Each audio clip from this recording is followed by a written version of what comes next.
In 1959, in the rugged terrain near San Juan in northwestern Argentina, a local goat herder named Victorino Herrera made a remarkable discovery: fossilized bones embedded in Triassic rock. This wasn't just another prehistoric reptile, it was something new, something ancient, something that would forever reshape our understanding of the dawn of dinosaurs. The creature was named Herrerasaurus, or Herrera's lizard, in honor of the man who discovered it. But what kind of dinosaur was it? That question puzzled paleontologists for decades. Some believe it was one of the earliest carnivorous dinosaurs ever to walk the earth. Others weren't even sure if it was a dinosaur at all. It wasn't until more complete fossils were uncovered, including a remarkably preserved skull, that paleontologists began to piece together the story. Herrerasaurus was roughly the size of a modern polar bear and one of the top predators of its time. Its curved serrated teeth and unique jaw structure gave it a powerful grip on prey. But even apex predators had to look over their shoulder. Fossils show that Herrerasaurus, too, sometimes fell victim to larger Triassic predators like the crocodile-like Ceratosaurus. Where exactly Herrerasaurus fits in the dinosaur family tree remains a subject of debate. Some experts place it among the earliest theropods, the group that would eventually give rise to icons like Tyrannosaurus rex, while others believe it stands just outside the core dinosaur lineage, a relic from a time when dinosaurs were still finding their footing in a world ruled by reptiles. But no matter its classification, one thing is certain: Herrerasaurus was a pioneer, a predator, a survivor from the beginning of the age of dinosaurs. In this video, we'll explore everything we know about this elusive carnivore, from its physical description in ancient environment to its role in the Jurassic Park franchise and the exhibit we've created to bring it to life for guests from around the world. So stay tuned as we uncover the story of one of the earliest dinosaurs to ever walk the earth, Herrerasaurus.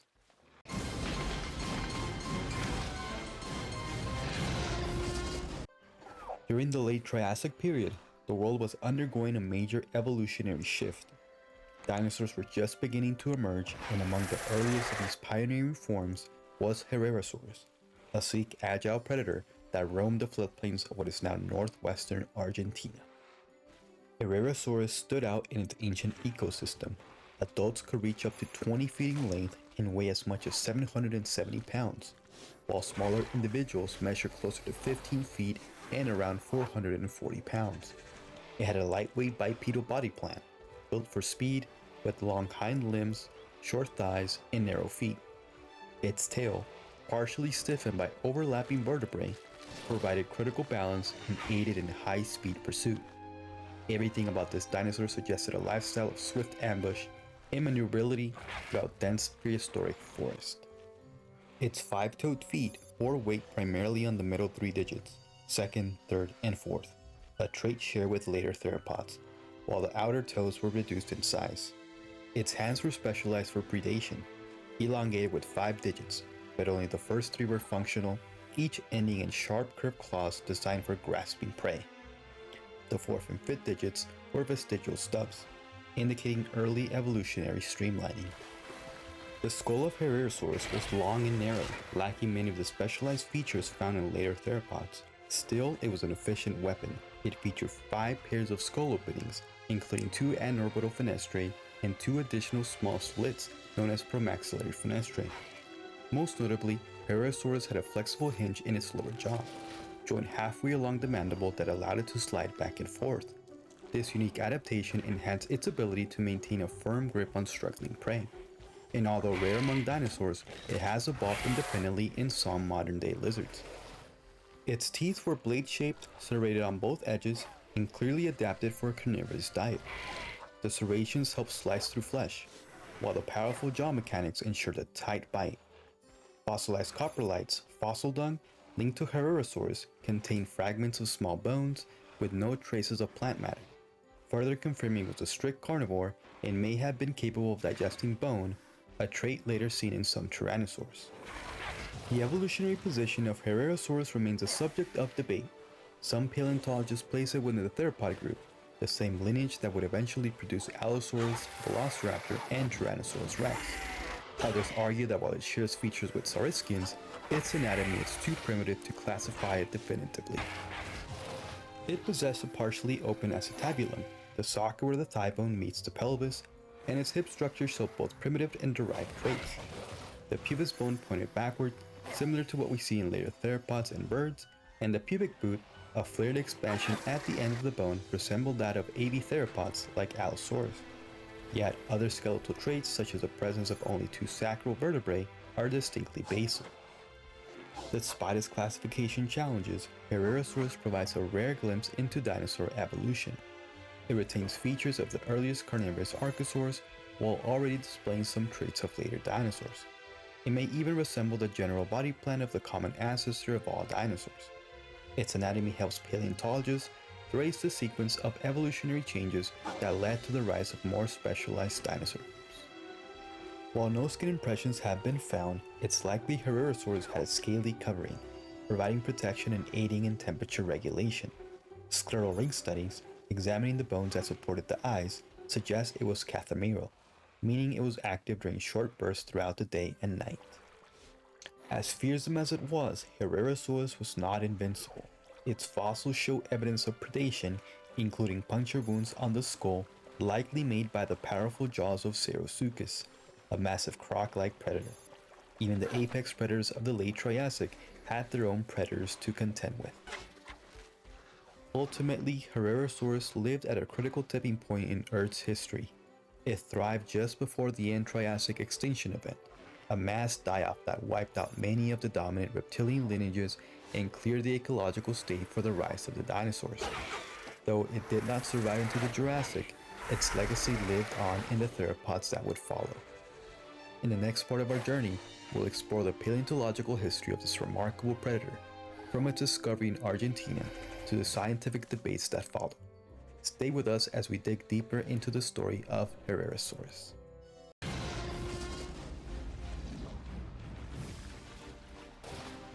To understand Herrerasaurus is to venture deep into the roots of dinosaur evolution and into the heart of one of the most fossil-rich regions in South America. All known fossils of Herrerasaurus have been discovered in the Ishiwalasto Formation, a geologic treasure trove from the late Carnian stage of the late Triassic, dating back approximately 231 million years. Located in northwestern Argentina, this formation has yielded some of the oldest known dinosaurs, including Eoraptor and Herrerasaurus, providing an unparalleled window into the dawn of the Dinosaur. The story begins in 1959 when Victorino Herrera, a local Andean goat herder, stumbled upon fossilized bones near the city of San Juan. The find was brought to the attention of Argentine paleontologist Osvaldo Reig, who would go on to name the new dinosaur Herrerasaurus ishiwalastensis in 1963, honoring both the formation and its discovery. In that same publication, Reig also named another dinosaur, Ischisaurus catoi, which was later determined to be a juvenile Herrerasaurus, now considered a junior synonym. Over the years, other partial skeletons were also discovered and named. In 1975, a specimen was unearthed and later described by Fernando Novas as Franguellosaurus ishiwalastensis. However, subsequent studies by Novas himself, as well as Paul Serena, concluded that these remains also belong to Herrerasaurus. Today, Ischisaurus and Franguellosaurus are recognized as synonyms of Herrerasaurus ishiwalastensis, the sole species assigned to the genus. Initially, the classification of Herrerasaurus was a scientific puzzle. The original fossils were fragmentary, leading to decades of debate. Was it a basal theropod, a prosauropod, a primitive saurischian, or perhaps not a dinosaur at all, but a close dinosauriform relative? The turning point came in 1988 when a near-complete skeleton, including a beautifully preserved skull, was discovered by a team led by Paul Sereno. With these new fossils, paleontologists were finally able to study Herrerasaurus in detail. Sereno's work, along with others like Thomas Holtz and Jose Bonaparte, placed Herrerasaurus at the base of the Saurischian branch of the dinosaur family tree. Some even proposed that it belonged to the earliest theropods, suggesting it was an early forerunner of carnivorous dinosaurs like Allosaurus and Tyrannosaurus. Yet, not all experts agreed. Paleontologists such as Max Langer, Michael Benton, and Randall Ermes favored a more conservative classification, placing Herrerasaurus as a basal saurischian, preceding the split between theropods and sauropodomorphs. The disagreement highlights just how ancient and unique Herrerasaurus is, a dinosaur so early in its lineage that it blurs the boundaries of classification. Some researchers have even proposed that if Herrerasaurus is a true theropod, then the three major dinosaur lineages, theropods, theropodomorphs, and ornithischians, must have diverged even earlier, possibly before the mid-Carnian.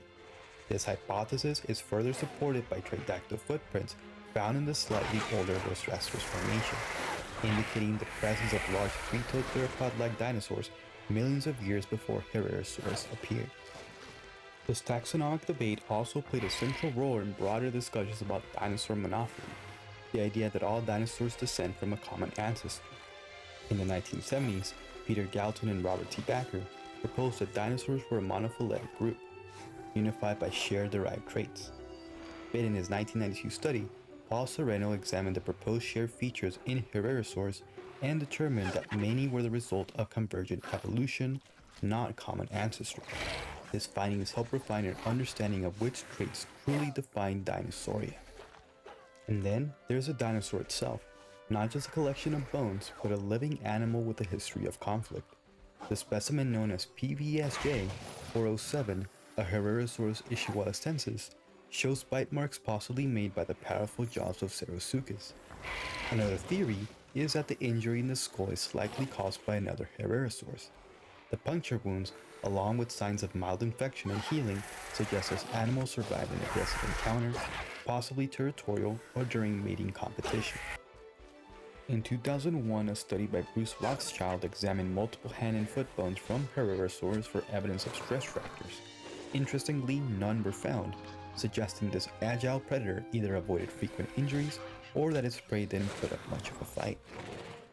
Although some scientists have explored potential similarities between Herrerasaurus and early theropodomorphs, the dominant view today places it with its own unique family, the Herrerasauridae.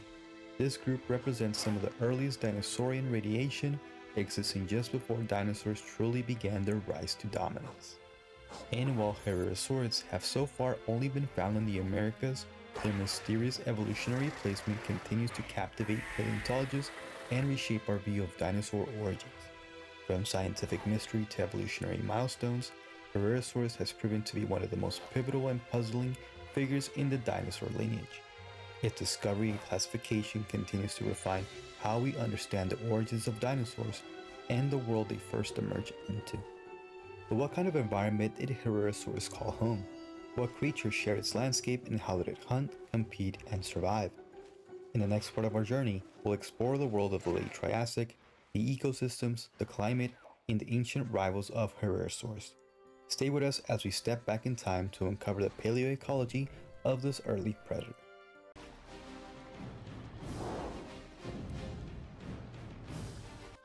To understand Herrerasaurus is not only to understand the dinosaur itself, but also the world it inhabited. The middle to late Triassic was a time of profound ecological transition. Dinosaurs had just only begun to emerge, and the dominant animals of the time were not yet the giants of the Jurassic, but rather an array of ancient reptiles, amphibians, and mammal-like synapsids. Herrerasaurus lived approximately 237 and 228 million years ago in what is now northwestern Argentina. Its fossils come from the Ischiwalasto Formation, a rich and volcanically active floodplain that provides one of the clearest windows into early dinosaur ecosystems.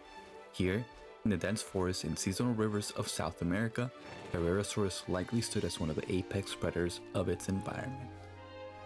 The climate during this time was warm, moist, and seasonal, with strong rainfall patterns and periodic droughts. The vegetation was lush and primitive, dominated by ferns, horsetails, and giant conifers such as Proto-Juniperoxylon, which form extensive gallery forests along floodplains and riverbanks. These dense jungles provided both cover and opportunity for predators like Herrerasaurus, whether lying in wait or chasing prey through narrow clearings. Despite its size and agility, Herrerasaurus did not rule this world unchallenged. It shared the Ischiwalasto ecosystem with a variety of formidable contemporaries. Among them was Cerasuchus, a massive crocodile-like Rosutian that may have outcompeted Herrerasaurus in sheer size and strength. Even larger was Fasolasuchus tenax, one of the top predators of Triassic Argentina, a reminder that dinosaurs had not yet taken full control of the land. Other notable carnivores included Sanjuansaurus, a close relative of Herrerasaurus with a similar build and likely similar habits, and Styracosaurus, a sleek and nimble predator from neighboring regions. The coexistence of multiple predatory species suggests a highly competitive environment where each carnivore may have evolved specialized hunting strategies to reduce direct competition. Among the herbivores were early ornithischians like the Spinosaurus and possibly Coelosaurids, small, fleet-footed plant eaters that relied on speed and agility to avoid predation. Alongside them were rhynchosaurs like Cephonyx, synapsids such as Ixaritodon and Shuniquodon, and massive Disonodonts like Ischiwallastia, all part of a complex and evolving food web. The Ischiwalasto Formation, along with the slightly younger Los Colorados Formation, represents a turning point in Earth's ecological history. Dinosaurs made up only about 10% of the vertebrate fossils in these rocks, a reminder that they were still the newcomers.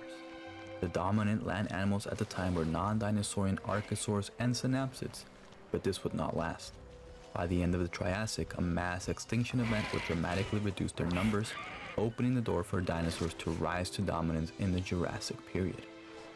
The fossil conditions in the Ischiwalasto region were exceptional. Frequent volcanic eruptions blanketed the landscape in ash, rapidly burying plants and animals in fine sediment. These layers created a near-perfect record of life at the time, a moment in history frozen in stone. Within this diverse and dynamic ecosystem, Herrerasaurus appears to have been the most common carnivore of the region. Its success likely came from a combination of speed, flexibility, and hunting versatility. Whether ambushing prey in forest thickets or chasing down smaller animals across open floodplains, Herrerasaurus had evolved to thrive in this complex environment. But it's important to remember that when we talk about animals from the same formation, they didn't necessarily coexist. Rock formations like the Ischiwalasto Formation span millions of years, and many species preserved within them may have lived centuries or even millennia apart. What we find is not a snapshot of a single moment, but rather a layered record of a dynamic and ever-changing ecosystem. Still, taken together, these species paint a vivid picture of the world that Herrerasaurus may have known, a lush, volatile, and highly competitive landscape on the cusp of the dinosaurs' rise. And although it shared the body shape of later giants like Allosaurus and Tyrannosaurus, Herrerasaurus lived in a world where dinosaurs were still trying to find their place. A pioneer, perhaps, but one that lived in the shadow of other powerful reptilian lineages that had ruled the land for millions of years before it.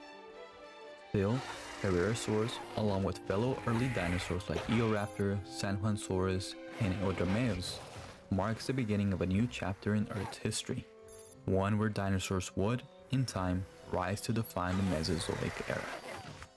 Thanks to the advances in genetic science and the vision of InGen's founders, Herrerasaurus was brought back to life as part of the Jurassic Park project. But how did this Triassic predator fit into a park designed to showcase the stars of the Jurassic and Cretaceous? In the next section, we'll take a closer look at Herrerasaurus' role within the Jurassic Park franchise.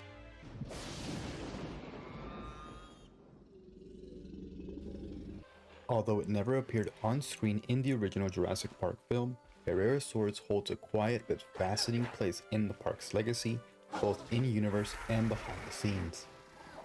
Following the early success of InGen's genetic cloning program on Isla Sorna, at least 4 Herrerasaurus individuals were successfully created and later transferred to Jurassic Park on Isla Nubla.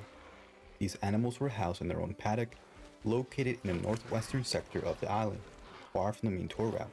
While the species was not featured in the park's initial public lineup, Herrerasaurus was officially listed in the Phase 1 brochure and planned as a future attraction once the animals matured. Herrerasaurus was developed by InGen scientists as a safer alternative to Velociraptor, following multiple behavioral issues with the raptor population. The assumption was that Herrerasaurus, being less intelligent, might be easier to manage. However, the cloned animals were found to be highly dangerous pack hunters, known for pursuing prey over long distances with relentless stamina. Their behaviors was more coordinated than anticipated, and their risk level was quickly reassessed. Like many of InGen's cloned theropods, the recreated Herrerasaurus differed somewhat from the fossil record. The hands were pronated, and the 4th and 5th digits were absent, features not seen in the real-life animal. Their appearance, however, was striking: a bright red body with dark crimson striping, a white underbelly, and yellow patches, all contributing to a visually distinctive and intimidating display. At the time of the 1993 Isla Nublar incident, the Herrerasaurus population consisted of juveniles, not yet fully grown. When Dennis Nedry disabled the park's security systems, the Herrerasaurus paddock, like many others, were compromised. Though they had little direct involvement in the incident, reports suggest that some individuals roamed as far as a nearby Bone Shaker roller coaster before containment was lost. This early Herrerasaurus population did not survive the aftermath. During the 1994 cleanup, the species went extinct on Isla Nublar. Fortunately, InGen had successfully preserved 60% of its genome, enough to attempt resurrection in the future. Years later, under the leadership of Mazzei Global Corporation, the Herrerasaurus genome was completed and the species was once again brought to life, this time for Jurassic World, the next generation theme park on Isla Nublar. While details of the exhibit remain classified, records indicate that some Herrerasaurs were on display prior to the park's temporary closure in 2015. Unfortunately, by 2018, there were indications that the species may have suffered mistreatment or exploitation, though the fate of the surviving population remains uncertain. A fossilized Herrerasaurus skull can also be seen in Lockwood Manor during the events of Jurassic World Fallen Kingdom, a subtle nod to its place in both dinosaur and franchise history. Beyond canon, Herrerasaurus has appeared in multiple Jurassic Park and Jurassic World video games, each offering fans a chance to interact with this lesser-known Triassic predator. In Jurassic Park 3 Park Builder, Herrerasaurus is listed as number 2 in the Carnivore 2s, showcasing its place among early carnivorous editions. In Jurassic Park the game, Herrerasaurus features prominently, giving players a rare close-up encounter with this agile hunter. In LEGO Jurassic World, the species is listed on the Isla Sorna map, although it does not physically appear. Herrerasaurus was introduced to Jurassic World Evolution on April 2019 as part of the Carnivore Dinosaur Pack. It returned in the base game of Jurassic World Evolution 2, reinforcing its growing popularity in the franchise's expanded media. In Jurassic World Aftermath, the species appears in an educational schematic poster of Dinosauriform skulls, a subtle nod to its paleontological significance. And in Jurassic World Primal Ops, Herrerasaurus appears as a rare dinosaur, though inaccurately describes a member of the Velociraptor family, highlighting ongoing challenges in representing early theropods correctly. Cloning Herrerasaurus presented a unique scientific challenge. Amber dating back to the Triassic period around 226 million years ago has been discovered containing ancient mosquitoes, a presumed source of dinosaur DNA. The fact that InGen was able to recover usable Herrerasaurus genetic material from such early samples stands as one of the company's most ambitious feats. According to internal records, the reconstruction of the species confirmed what many paleontologists suspected. Herrerasaurus was indeed a basal theropod, bridging the gap between early Dinosauriformes and the classic predators of the Mesozoic. Bringing Herrerasaurus back to life was only the first step. The next challenge, designing an exhibit that could safely contain and showcase one of the earliest and most unpredictable predators in the park's collection. In the final segment of our feature, we'll explore how Jurassic World reimagined the Herrerasaurus experience for a modern audience.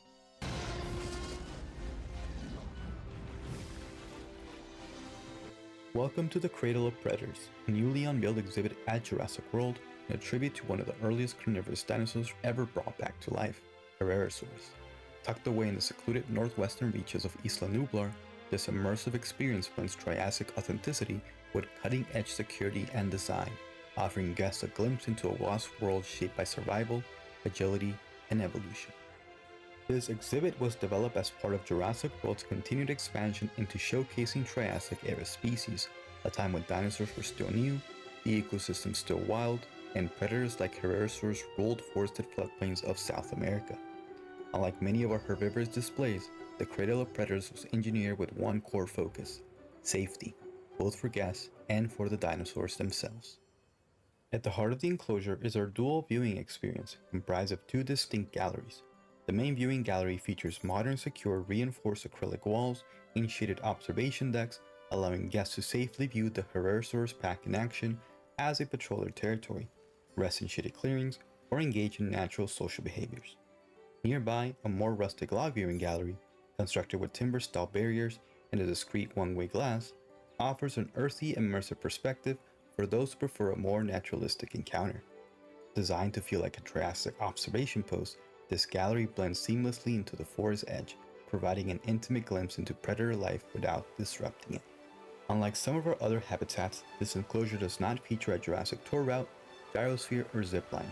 Herrerasaurus, while medium-sized, is a swift and reactive predator capable of coordinated pack behaviors.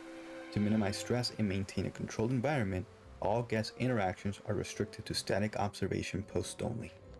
The environment itself was inspired by the Ishualasto Formation, the real-world home of Herrerasaurus.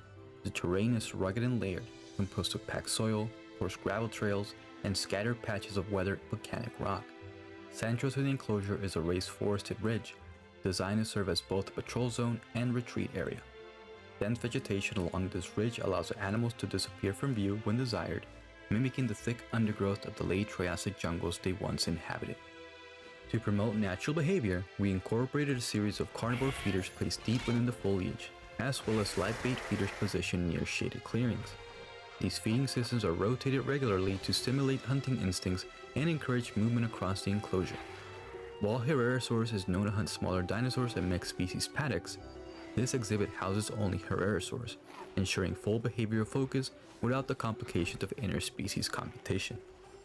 This predator is social, preferring small packs of 1 to 5 individuals, so we've established the habitat to reflect that structure. Narrow game trails wind through the terrain, and multiple shaded resting zones allow individuals to distance themselves when needed. Rock outcroppings and strategically placed logs provide lookout perches and territorial markers. Enrichment items such as carcass-shaped feeding dummies and interactive scratching posts were added near the perimeter walls to encourage engagement and reduce pacing. Our animal behaviors closely monitor social dynamics to prevent aggressive outbursts, particularly during feeding windows or territory shifts within the group. While the front half of the exhibit is designed for guest visibility, the rear third is off limits to the public, functioning as a heavily forested separation zone. Here, Herrerasaurus can find seclusion, interact with minimal stimulation, and retreat from human presence entirely.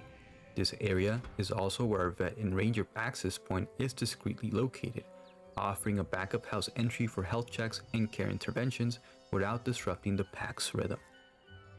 Paleobotanical teams work closely with our landscape designers to populate the exhibit with historically inspired flora, including Temskia ferns, conifer saplings, and low cycads, all chosen for both realism and functional benefit. Not only do they replicate the plants Herrerasaurus would have seen in the Triassic, but they also offer strategic cover, help define scent trails, and support thermal regulation through varied canopy coverage. Even the lighting within the exhibit is adaptive.